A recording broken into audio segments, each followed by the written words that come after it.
ओम शांति। आज है 2 अप्रैल 2026 की साकार मुरली से। बाबा कहते हैं, मीठे बच्चे।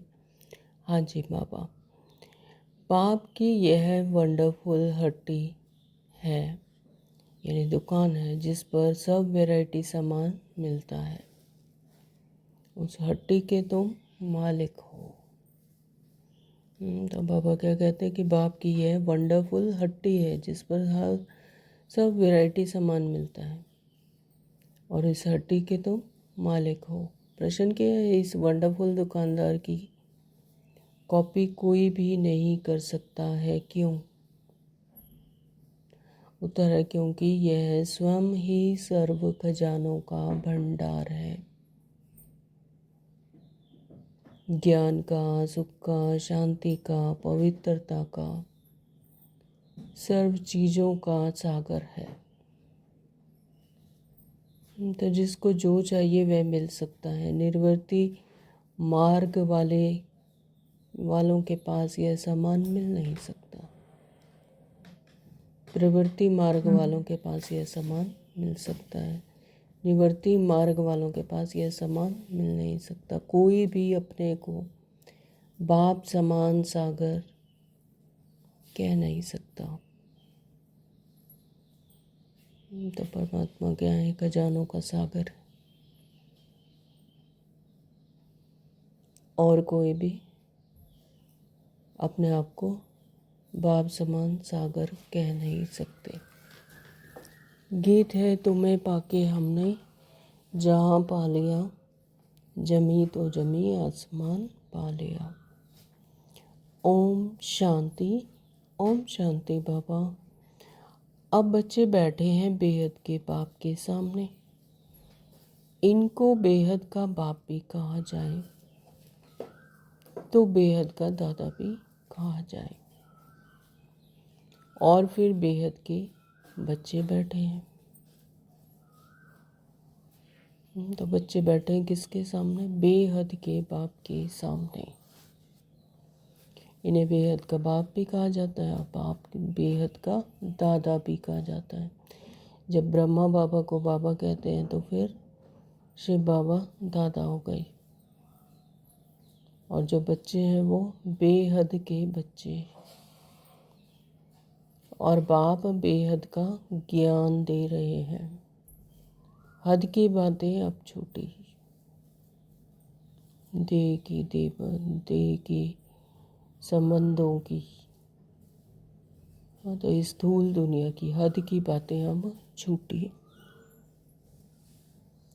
तो अब बाप से बेहद का वर्षा लेना है। यह एक ही हट्टी ठहरी। मनुष्य को तो पता नहीं है कि हम क्या चाहते हैं। बेहद के बाप की हट्टी तो बहुत बड़ी है। उनको कहा जाता है सुख का सागर, पवित्रता का सागर, आनंद का सागर, ज्ञान का सागर। कोई दुकानदार होता है तो उनके पास बहुत वैरायटी होती है। तो यह है बेहद का बाप। इनके पास भी वैरायटी समान है। क्या क्या है बाबा? ज्ञान का सागर है, सुख का, शांति का सागर है। उनके पास यह वंडरफुल अलौकिक सामान है। फिर गाया भी जाता है, सुख करता यह एक ही दुकान ठहरी, और तो कोई को ऐसा दुकान है नहीं। ब्रह्मा विष्णु शंकर के पास क्या सामान है? कुछ भी नहीं। सबसे ऊंचा सामान है बाप के पास। इसीलिए उनकी महिमा गाई जाती है। तत्व त्वमेव माताश्च पिता तमेव हो, माता पिता तुम ही हो। ऐसी महिमा कभी किसी की गाई जाती है? नहीं गाई जाती। मनुष्य शांति के लिए भटकते रहते हैं। कोई को दवाई चाहिए, कोई को कुछ चाहिए। वह सब हद की दुकान है। स्थूल दुनिया में देह की चीज़ें ही चाहिए सभी को, है ना। देह से संबंधित चाहिए, दवाई चाहिए या और कुछ चाहिए। तो बाबा कहते हैं हद की दुकान में सारी हद की ही चीज़ें हैं। सारी दुनिया के जो सबके पास हद की चीज़ें हैं वही हैं। तो यह एक ही बाप है जिसके पास बेहद की चीज़ें हैं, ये हर किसी के पास नहीं होते, है ना। तो सिर्फ वो परमात्मा पिता के पास ही होती हैं, इसलिए उनकी महिमा भी होती है। गाते हैं कि हे पतित पावन, लिबरेटर है, पतित पावन है, लिबरेटर है, ज्ञान का सागर है, आनंद का सागर है। तो ऐसी कहीं हट्टी है तो जहाँ पर ये सब मिलता है? नहीं, यह सब वैरायटी वक्र है, यानी समान है। लिस्ट लिखेंगे तो बहुत हो जाएंगे। जिस बाप के पास यह चीज़ें हैं तो बच्चों का भी हक है उन पर, परंतु यह किसी की बुद्धि में नहीं आता कि अब ऐसे बाप के हम बच्चे हैं, तो बाप की चीज़ों के हम मालिक होने चाहिए ना। बाप के बच्चे बने हैं तो बाप के चीज़ों के मालिक भी हो गए। तो बाप आते भी हैं भारत में, बाप के पास जो सब चीज़ें हैं वह ज़रूर ले आएंगे। उनके पास लेने के लिए तो जा नहीं सकते, बाप कहते हैं मुझे आना पड़ता है।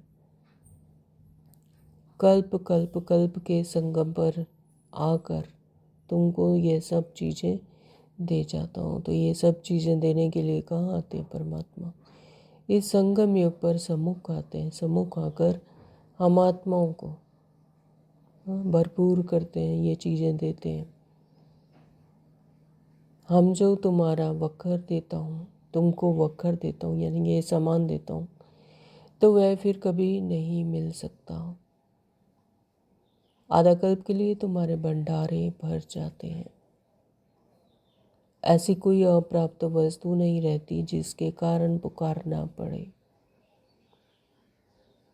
तो कोई भी अप्राप्ति नहीं रहती, ये एक कल्प के लिए पूरा बाबा भरपूर कर देते हैं, भंडारे भर जाते हैं।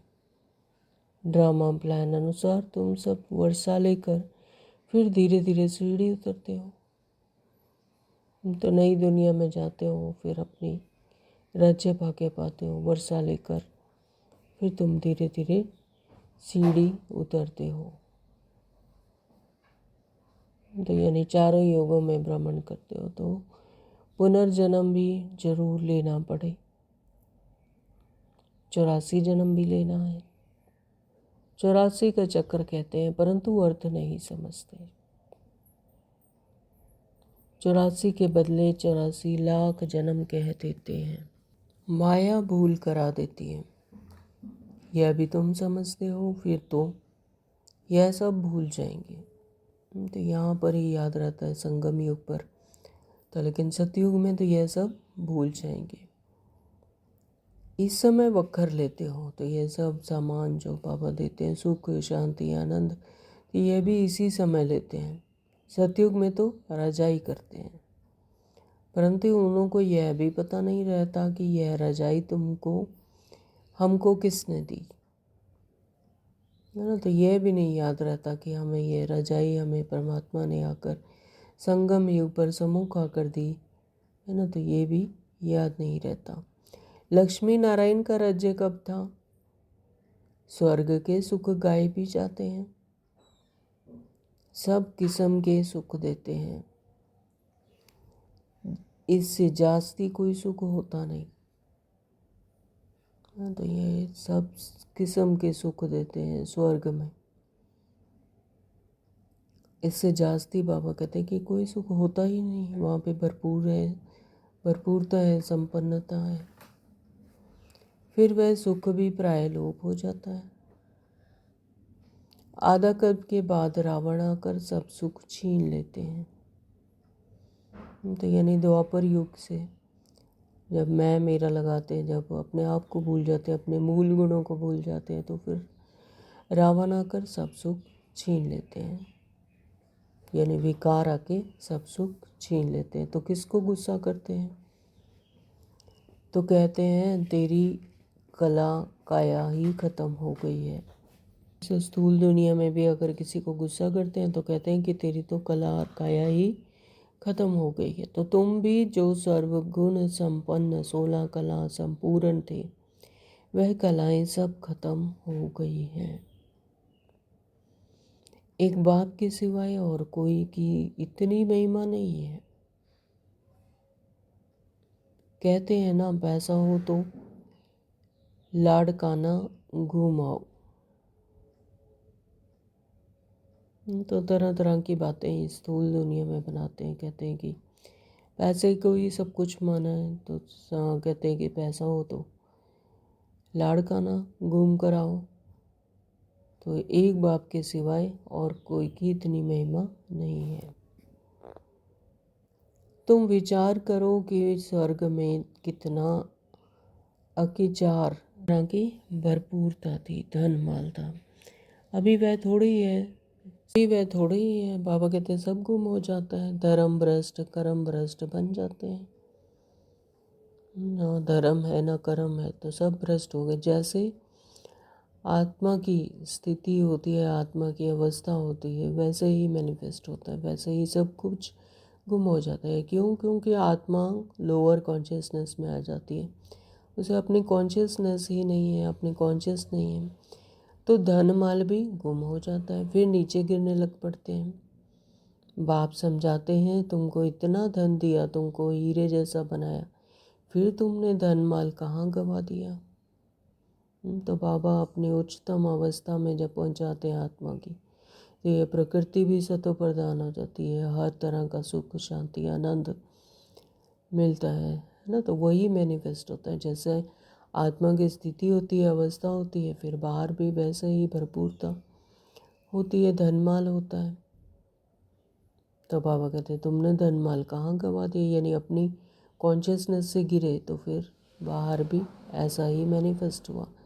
तो अब फिर बाप कहते हैं कि अपना वर्षा पुरुषार्थ कर ले लो। तो बाप क्या कहते हैं, अपना वर्षा पुरुषार्थ कर ले लो। पुरुषार्थ कर कर, पुरुषार्थ क्या है? अपने आत्मिक समृद्धि में रहना, परमात्मा के सानिध्य में रहना, परमात्मा की याद में रहना, याद की यात्रा में रहना। स्थूल मन को परमात्मा को सौंप देना, मन के वश होकर नहीं चलना। तो ये है पुरुषार्थ। तो तुम जानते हो कि बाबा हमको फिर से स्वर्ग की बादशाही दे रहे हैं और कहते हैं, हे बच्चे मुझे याद करो, तो तुम्हारे ऊपर जो कट है वह निकल जाए। जो 63 जन्मों से विकार है, जो कट है, वो निकल जाए, वो भस्म हो जाए। तो जब सोने को अग्नि में तपाया जाता है तो फिर खरा सोना निकल आता है, तो उसके ऊपर जो कट होती है वो सब निकल जाती है। तो सेम ऐसे ही जब आत्मा परमात्मा की याद की तप में, अग्नि में, है ना, तप करती है, तो फिर क्या होता है? कट निकल जाती है। आत्मा का जो विकार है वो सब भस्म हो जाते हैं और आत्मा सुंदर स्वच्छ अपने सत्य स्वरूप में आ जाती है। बच्चे कहते हैं, बाबा हम भूल जाते हैं। यह क्या? कन्या जब शादी करती है तो पति को कभी भूलती है क्या? बच्चे कभी बाप को भूलते हैं क्या? तो बाबा स्थूल दुनिया के एग्जाम्पल देकर बताते हैं कि जब कन्या की शादी होती है तो क्या वो पति को भूल जाती है, या जो बच्चे हैं वो क्या बाप को भूल जाते हैं, या माँ है जो वो बच्चे को भूल जाती? नहीं, बाप तो दाता है।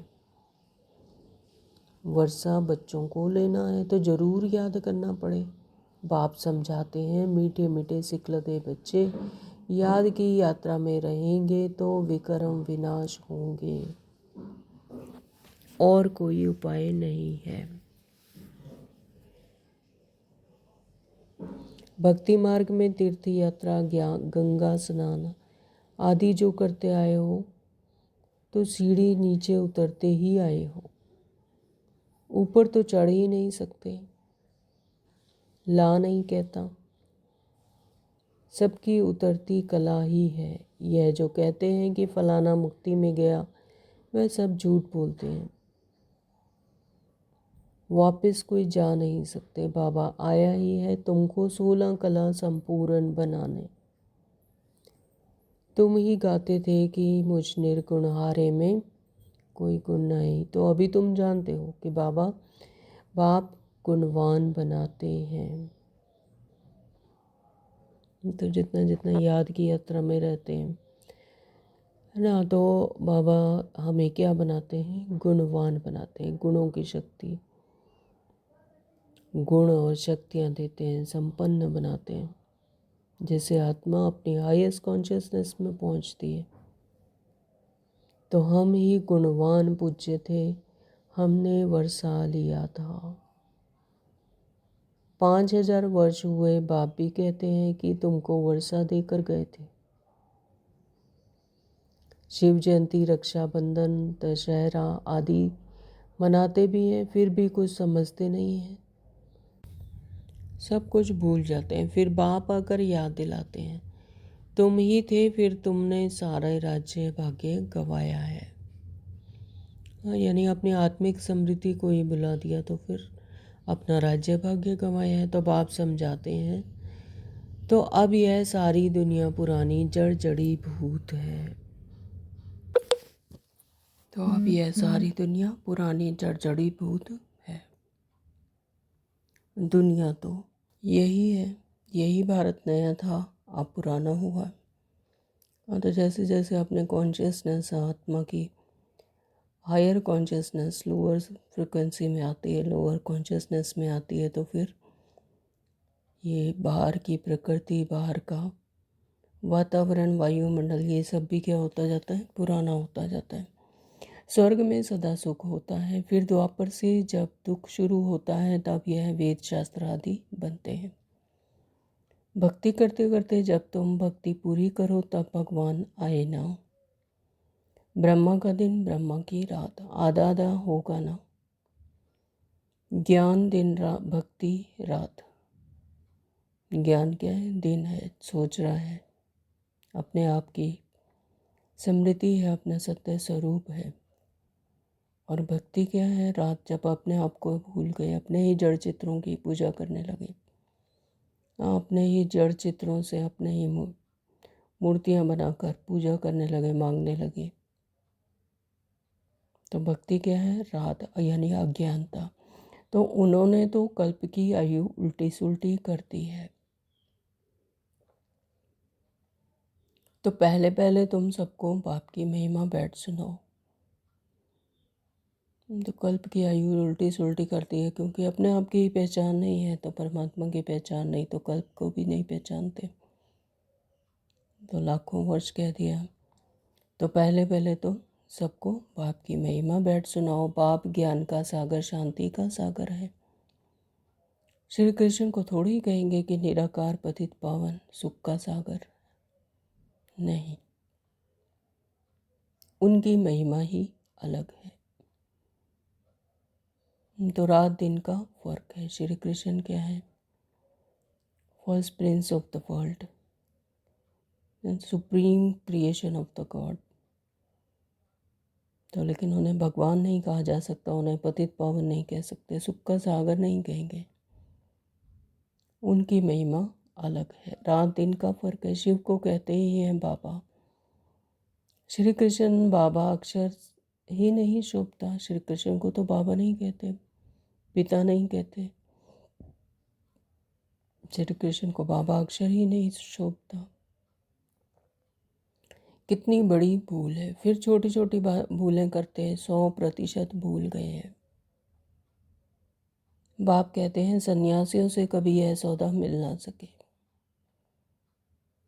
यह सौदा यानी ये राजयोग, पतित से पावन बनने की सद्गति।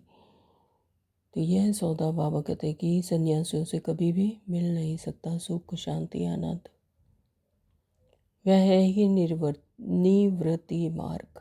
निर्वर्ती मार्ग के, यानी गृहस्थ को ही छोड़ देते हैं, सन्यास, जंगलों में चले जाते हैं। तुम हो प्रवृत्ति मार्ग वाले, यानी घर गृहस्थी में रहते हुए ही परमात्मा को पाते हैं। तुम संपूर्ण निर्विकारी थे, वॉइसलेस वर्ल्ड थी, यह है विशियस वर्ल्ड। तो यहाँ पर विकार ही विकार है, यह है ही विशियस वर्ल्ड। माया का बोलबाला है, हर तरफ विकार ही है। यहाँ पर निर्विकारी हो नहीं सकते। और सतयुग में वॉइसलेस वर्ल्ड थी, वहाँ कोई विकार ही नहीं। फिर कहते क्या सतयुग में बच्चे पैदा नहीं होते? तो क्या विकार से ही बच्चे पैदा होते हैं? सतयुग में बच्चे पैदा होते हैं योग बल से। वहाँ भी तो विकार था। हाँ, तो ऐसे कहते हैं कि क्या सतयुग में बच्चे नहीं होते? वहाँ भी विकार था। अरे वह है ही संपूर्ण निर्विकारी दुनिया। संपूर्ण निर्विकारी फिर विकारी हो कैसे हो सकते हैं? संकल्प किया और बच्चा पैदा हुआ, यानी एक शरीर छोड़ दूसरा जन्म ले लेते हैं, साक्षात्कार होता है ही निर्विकारी दुनिया। वहाँ पर विकार होते ही नहीं। तो जो मन की, मनुष्य की, स्थूल दुनिया के मन की मत पर चलते हैं वो कहते हैं फिर सतयुग में इतने मनुष्य हों, यह कैसे हो सकता है? वहाँ इतने मनुष्य थोड़े ही होते हैं। भारत के सिवाय कोई खंड ही नहीं होंगे। तो वहाँ पर पूरी जो धरती है वो जलमग्न हो जाती है। सिर्फ इतना ही खंड है वो सुरक्षित होता है। भारत के सिवाय और कोई खंड नहीं होंगे। वह कहते भी हैं, हम मान नहीं सकते। दुनिया तो सदैव हरी भरी रहती है, भरी हुई रहती है, कुछ भी समझते नहीं। तो बाप समझाते हैं भारत गोल्डन एज था, अब तो आयरन एज, पत्थर बुद्धि है। तो जैसे ही आत्मा की पत्थर बुद्धि होती है, यानी बुद्धि में वो कॉन्शियसनेस नहीं रहती है, तो बाहर की दुनिया भी कैसे हो जाती है? पत्थर हो जाती है, आयरन हो जाती है। तो आयरन एज पत्थर बुद्धि है। तो अब तुम बच्चों ने ड्रामा को समझ लिया है। गांधी आदि सब राम राज्य चाहते थे, परंतु दिखाते हैं कि महाभारत लड़ाई लगी, बस फिर खेल खत्म। फिर क्या हुआ? कुछ भी दिखाया नहीं है। बाप बैठ यह समझाते हैं, यह तो बिल्कुल सहज है। शिव जयंती मनाते हैं तो ज़रूर शिव बाबा आते हैं। वह है हेवनली गॉडफादर, तो ज़रूर हेवन के गेट खोलने आएंगे भी तब जब हेल होगा। हेवन के द्वार खोल हेल के बंद कर देंगे। हेवन के द्वार खुलें तो ज़रूर सब हेवन में ही आएंगे। तो हेल के द्वार बंद हो जाएंगे और हेवन के द्वार खोल दिए जाएंगे, खोल देंगे। तो हेवन के द्वार खुलें तो सब ज़रूर हेवन में ही आएंगे। तो यह बातें कोई डिफ़िकल्ट नहीं है। महिमा सिर्फ एक बाप की है, शिव बाबा की एक ही हड्डी है, वह है बेहद का बाप। बेहद के बाप द्वारा भारत को स्वर्ग का सुख मिलता है। बेहद का बाप स्वर्ग स्थापन करता है। तो बेहद का बाप सभी आत्माओं का एक पिता, वही स्वर्ग का सुख उन्हीं से मिलता है और स्वर्ग की स्थापना वही करते हैं। सुख की दुनिया को वही रचते हैं, यानी वही स्थापन करवाते हैं। बरोबर बेहद का सुख था, फिर हम हेल में क्यों पड़े हैं, यह कोई भी नहीं जानते हैं। तो अपने आप को भूल गए, विकारों में फंस गए, अपने देह भान में आ गए, देह भान को मैं मेरा लगा दिया, तो फिर क्या हो गए? हेल में पड़े हैं। तो यह कोई भी नहीं जानते। बाप समझाते हैं तुम ही थे, फिर तुम ही गिरे हो। देवताओं को ही 84 जन्म लेने पड़ते हैं। तो नीचे गिरते गिरते अपनी लोअर कॉन्शियसनेस में आ जाते हैं, तो फिर पूरे 84 जन्म देवताओं को ही लेने पड़ते हैं। अभी आकर पतित बने हैं, उनको ही फिर पावन बनना है। पाप का ही जन्म है तो रावण का भी जन्म होता है, यह किसी को भी पता नहीं। कोई से भी पूछो तो रावण को कब से चलाते हो, तो कहेंगे वह तो अनादि चलता आता है। यह सब राज बाप समझाते हैं, उस बाप की एक ही हट्टी की महिमा है। सुख शांति पवित्रता मनुष्य से मनुष्य को नहीं मिल सकती। तो जो खुद ही मन के मत पर चलते हैं मनुष्य हैं, अपने आप को भूल गए, अपने मूल गुणों को भूल गए, तो मनुष्य मनुष्य को सुख शांति पवित्रता दे कैसे सकते हैं। तो सुख शांति पवित्रता मनुष्य से मनुष्य को नहीं मिल सकती।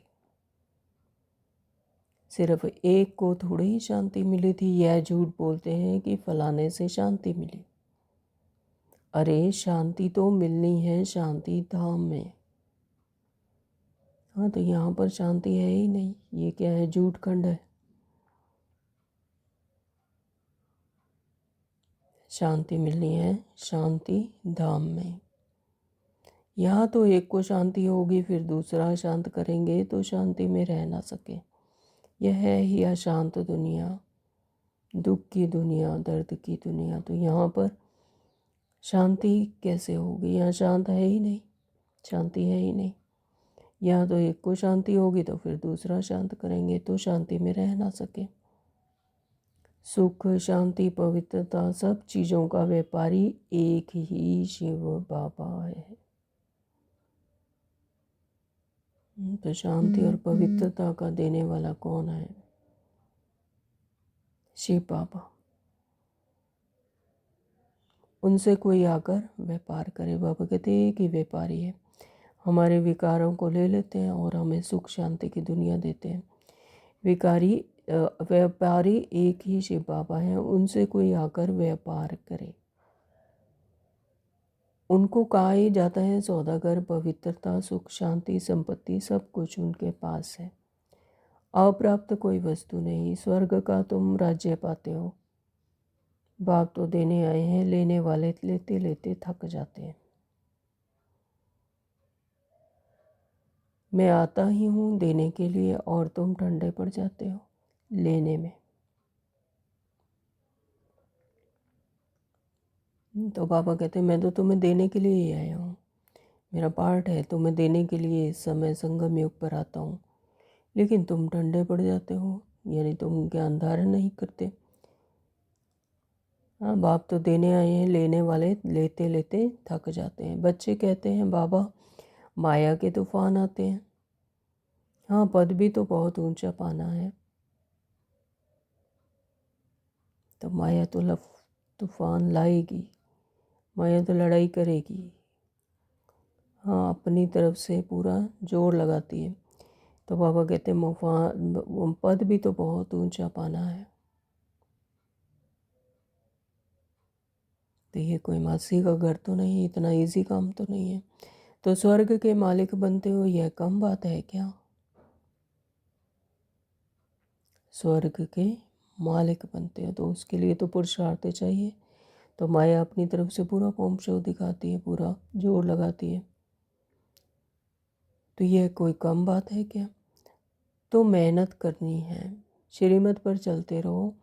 वक्र जो मिलता है वह फिर औरों को भी देना है। वक्र यानी जो सुख शांति आनंद जो भी मिलता है, गुण मिलते हैं, शक्तियाँ मिलती हैं, परमात्मा से खजाने मिलते हैं, तो वो सब फिर औरों को भी देना है, देना पड़े, दान करना पड़े। पवित्र बनना है तो 5 विकारों का दान जरूर देना है। काम क्रोध लोभ मोह अहंकार, इन विकारों का दान करना है। मेहनत करनी है, बाप को याद करना है, तब ही कट उतरेगी।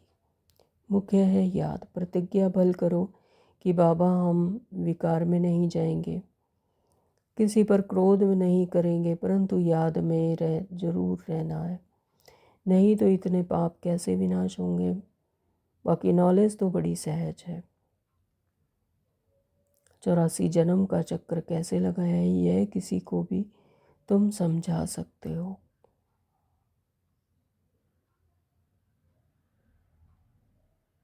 अभी 1 मिनट के साइलेंस में परमात्मा पिता को याद करेंगे।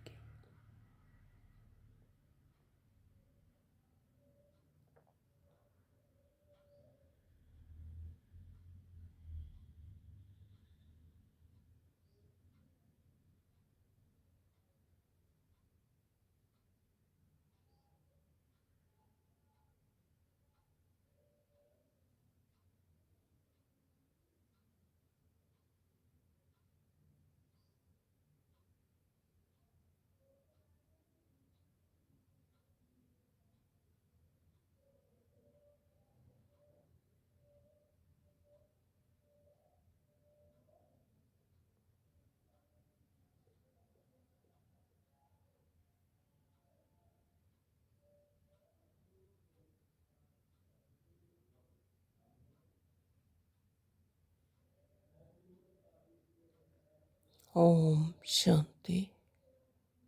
तो बाबा कहते हैं बाकी नॉलेज तो बहुत सहज है, 84 जन्म का चक्र कैसे लगाया है यह किसी को भी तुम समझा सकते हो। बाकी याद की यात्रा में मेहनत है ना। तो ज्ञान तो समझ आ जाता है, नॉलेज बड़ी सहज है, लेकिन बाबा कहते हैं याद की यात्रा, उस पर खरा उतरना, उसको उसका स्वरूप बनना, याद की यात्रा में मेहनत है। भारत का प्राचीन योग मैसूर है। क्या ज्ञान देते हैं? मन मना भाव अर्थात मामेकम याद करो तो तुम्हारे विक्रम विनाश होंगे। तुम गाते भी थे कि आप जब आएंगे तो और संग तोड़ एक संग जोड़ेंगे। तुम पर बलिहार जाएंगे, तेरे सिवाय और कोई याद नहीं करेंगे। प्रतिज्ञा की है फिर भूल क्यों जाते हो? कहते भी हैं हथकाड़ डे दिलियार डे, कर्म योगी तो तुम हो। धंधा आदि करते हैं, बुद्धि योग बाप से लगाना है। माशूक बाप खुद कहते हैं तो माशिकों ने आधा कल्प याद किया है, अब मैं आया हूँ मुझे याद करो। तो परमात्मा खुद आकर अपना परिचय देते हैं, खुद आकर कहते हैं कि माशूक बाप खुद कहते हैं कि तुम आशिकों ने आधा कल्प याद किया, 63 जन्मों से तुम पुकारते हैं, तो अब मैं आया हूँ तो मुझे याद करो। यह याद ही घड़ी घड़ी भूल जाते हैं, इसमें ही मेहनत है। कर्मातीत अवस्था हो जाए तो फिर यह शरीर ही छोड़ना पड़े।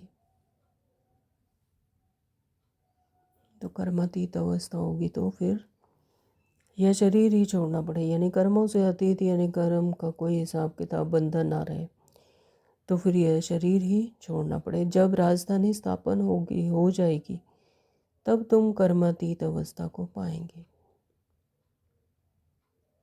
तो कर्मातीत बनकर फिर इसी दुनिया में तो नहीं जन्म लेना, अपने नई दुनिया में, सतयुगी दुनिया में जाना, अपनी राजधानी में जाना है। तो जब राजधानी स्थापन हो जाएगी तो तुम कर्मातीत अवस्था को पाएंगे। अभी तो सभी पुरुषार्थी हैं, सबसे जास्ती मम्मा पापा याद करते हैं। सूक्ष्म वतन में भी वे देखने में आते हैं। बाप समझाते हैं मैं जिसमें प्रवेश करता हूँ वह बहुत जन्मों के अंत वाला जन्म है। जिसमें प्रवेश करते हैं यानी ब्रह्मा बाबा के अंतिम जन्म में, 84वें जन्म में उनमें प्रवेश करते हैं, उनका अंत का जन्म है। तो वह भी पुरुषार्थ कर रहे हैं, तो वो भी अभी सूक्ष्म वतन में अव्यक्त शरीर में आकर पुरुषार्थ कर रहे हैं। तो कर्मातीत अवस्था में अभी कोई पहुंच नहीं सकते। कर्मातीत अवस्था आ जाए तो फिर यह शरीर रह नहीं सकता। हाँ, तो जैसे ही कर्मातीत अवस्था हो जाती है, कर्मों से अतीत हो जाते हैं, वह अवस्था आ जाती है तो फिर ये शरीर में नहीं रह सकते। ये विकारी शरीर जो कि विकार से बना हुआ है, तो इसमें रह नहीं सकते। पवित्र आत्मा के लिए शरीर भी कैसा चाहिए? पवित्र, शुद्ध। तो बाबा तो बहुत अच्छी रीति समझाते हैं। अब समझने वालों की बुद्धि पर है। हेवनली गॉड फादर एक ही है, उनके पास ही ज्ञान का सारा वक्र है। तो ये समझने वालों की अपनी अवस्था पर, आत्मिक समृद्धि पर है ना। तो हेवनली गॉड फादर तो एक ही है, उनके पास तो ज्ञान का सारा वक्र है। वो तो सभी को एक ही तरह का ज्ञान देते हैं, लेकिन समझने वाले जो अपनी समझने वालों की बुद्धि पर है वो कि कितना ज्ञान को धारण करते हैं, कितना उस पर चलते हैं, कितना उसका स्वरूप बनते हैं। वही जादूगर हैं। कौन? शिव परमात्मा। और कोई से सुख शांति पवित्रता का वर्षा मिल ना सके। तो मनुष्य सभी जो इस स्थूल दुनिया में आते हैं, इस 5 तत्वों की शरीर धारण करते हैं, जन्म मरण में आते हैं, हाँ, तो उनसे तो सुख शांति पवित्रता का वर्षा नहीं मिल सकता। वर्षा किससे मिलता है? शिव परमात्मा से, जो कि जन्म मरण से न्यारे हैं, सुख दुख से न्यारे हैं, अभोक्ता हैं, अकर्ता हैं। बाप बहुत अच्छी रीति समझाते हैं, बच्चों को धारण कर और धारण कराना है। जितना धारण करते हैं उतना वर्षा लेते हैं,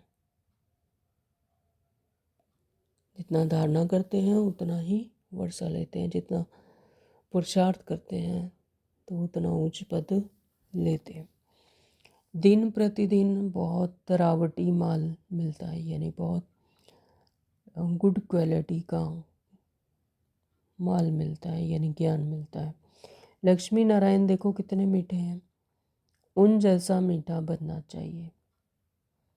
तो लक्ष्मी नारायण आत्मा की वो उच्चतम अवस्था, फुल कॉन्शियसनेस, संपूर्ण संपन्न अवस्था। तो बाबा कहते वो देखो वो कितने मीठे हैं, तो उन जैसा मीठा बनना चाहिए, यानी उतनी उच्चतम अवस्था को पाना है। अच्छा, मीठे मीठे सिखलते बच्चों प्रति माता पिता बाप दादा का याद प्यार और गुड मॉर्निंग। रूहानी बाप की रूहानी बच्चों को नमस्ते,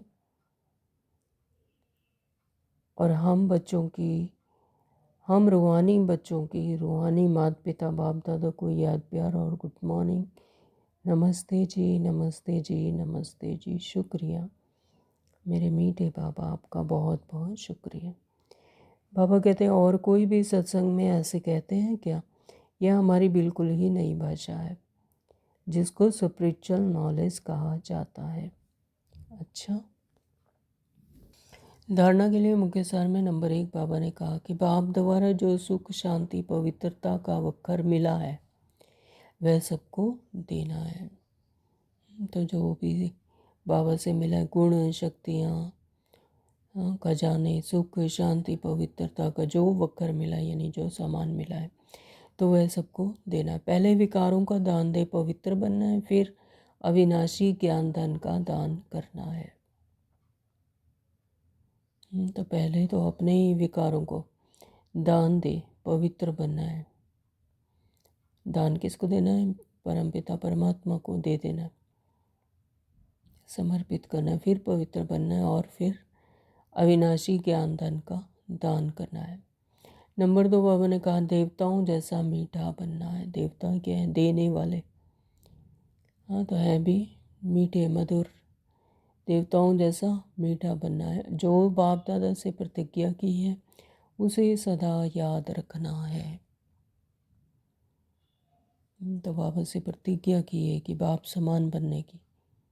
अपना सारा सामान बाप को दे दो तो बाप समान हो गए। तो जो बाप दादा से प्रतिज्ञा की है उसे सदा याद रखना है, और बाप की याद में रहकर विक्रम भी विनाश करने हैं। जितना जितना परमात्मा की बाप की याद में रहेंगे, उनके सानिध्य में रहेंगे, परमात्मा के सानिध्य में रहेंगे, तो ऑटोमेटिकली विक्रम विनाश होते जाएंगे। वरदान है निमित्तपन की स्मृति द्वारा अपने हर संकल्प पर अटेंशन रखने वाले निवारण स्वरूप भव। निमित्तपन की स्मृति द्वारा अपने हर संकल्प पर अटेंशन रखने वाले निवारण स्वरूप भव। निमित्तपन की स्मृति रहे कि मैं कौन हूँ। मैं आत्मा और परमपिता परमात्मा करण करावनहार, मैं निमित्तपन की स्मृति द्वारा अपने हर संकल्प पर अटेंशन रखने वाले निवारण स्वरूप भव। निमित्त बनी हुई आत्माओं पर सभी की नज़र होती है, इसलिए निमित्त बनने वालों को विशेष अपने हर संकल्प पर अटेंशन रखना पड़े। अगर निमित्त बने हुए बच्चे भी कोई कारण सुनाते हैं तो उनको फॉलो करने वाले भी अनेक कारण सुना देते हैं। हाँ, तो जैसे हमारी अवस्था वैसे फिर बाकियों की अवस्था। तो बाबा कहते हैं कि अपने निमित्त बने हुए बच्चे भी अगर कोई कारण सुनाते हैं तो फॉलो करने वाले भी क्या करेंगे? कारण ही सुना देंगे। तो अगर निमित्त बनने वालों में कोई कमी है तो वह छिप नहीं सकती। तो इसलिए विशेष अपने संकल्प, वाणी और कर्म पर अटेंशन दें, और निवारण स्वरूप, कारण नहीं निवारण स्वरूप। स्लोगन है, ज्ञानी तू आत्मा वह है जिसमें अपने गुण व विशेषताओं का भी अभिमान ना हो। ज्ञानी तू आत्मा, सदा का, सदा ये याद रहे कि मैं आत्मा ज्ञान। ज्ञानी तू आत्मा वह है जिसमें अपने गुण व विशेषताओं का भी अभिमान ना हो। किसका किसका दिया हुआ है? परम पिता परमात्मा का गुण विशेषताएं किसने दी? हाँ, परम पिता परमात्मा ने। तो इसका भी अभिमान ना हो, तो वही है ज्ञानी तू आत्मा। सदा की स्मृति वाला, सदा की स्वरूप, तो गुण विशेषताएं का स्वरूप बनना। ओम शांति। ये अव्यक्त इशारे हैं। महान बनने के लिए मधुरता और नम्रता का गुण धारण करो। मधुरता का गुण जीवन में तब आएगा जब अपनी व दूसरे की बीती को न देख अंदर के संस्कारों को सरल व नम्र चित्त बनाएंगे। मधुरता का गुण जीवन में तब आएगा जब अपनी व दूसरों की, ना तो अपनी देखनी है ना दूसरों की बीती देखनी है, अंदर के संस्कारों को सरल व नम्र चित्त बनाएंगे। सरल चित्त आत्मा का गुण है ही नम्रता। हाँ, तो जो सरल चित्त आत्मा है, सरल है, सरलता का गुण धारण करना ही मुश्किल है, इसी में मेहनत है। सरल बनना मुश्किल है। हाँ, तो सरल चित्त आत्मा का गुण है ही मधुरता। उनके नैनों में से मधुरता, मुख से मधुरता और चलन से मधुरता प्रत्यक्ष रूप में देखने में आती है। मधुरता ही बहती है। जो सरल चेतात्मा होगी उनका गुण है कि मधुरता ही बहती है। आँखों से, मुख से, चलन से प्रत्यक्ष देखने में आती है। मधुरता और नम्रता इन दो विशेष धारणाओं से सदा विश्व कल्याणकारी महादानी वरदानी बन जाएंगे और सहज ही स्नेह का सबूत दे सकेंगे।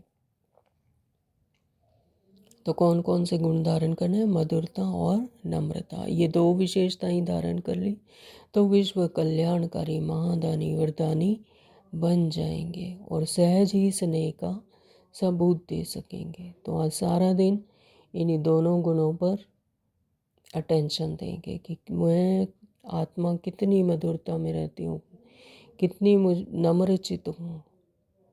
तो न मधुरता और नम्रता, इन दोनों गुणों को धारण करो। ओम शांति। Thank you Baba.